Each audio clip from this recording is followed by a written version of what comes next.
అంటే ఇప్పుడు ఫుడ్ గురించి మీరన్నారు. అంటే మనం మినరల్స్ గాని, విటమిన్స్ గాని క్యాప్సూల్స్ రూపంలో తీసుకోవచ్చని. కానీ మనం ఇన్ జనరల్‌గా అనుకునేదేంటంటే బయట నుంచి వచ్చేది ఏమన్నా సరే అది ఆర్టిఫిషియలే.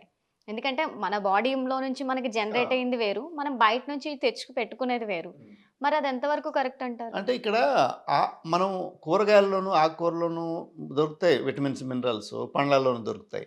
ఒక్కొక్కసారి మనము తీసుకునే క్వాంటిటీని బట్టి ఆ శరీరంలో కావలసినంతగా విటమిన్స్, మినరల్స్ రాకపోవచ్చు. అలాంటప్పుడు మనం ఓ చిన్న గోళీ ఏసుకోవడంలో తప్పు లేదు. ఏ విటమిన్ గోళీ. విటమిన్ టాబ్లెట్ వేసుకోవడంలో తప్పులేదు కొంతకాలం వరకు. అంటే మన బాడీలో అది రీఫిల్ అయ్యేంత వరకు. మనం తీసుకోగలిగితే పండ్లు, కూరగాయలు, ఆకుకూరల్లో సఫిషియెంట్‌గా విటమిన్స్, మినరల్స్ ఉంటాయి. వాటినే తీసుకొని హ హ హై రిచ్ లెవెల్‌లో, హై లెవెల్‌లో తీసుకుంటే మనకు సరిపోయిందనుకుంటే ఓకే. లేదంటే మార్చుకోవచ్చు. మనం బయట నుంచి తీసుకోవడంలో తప్పు లేదు.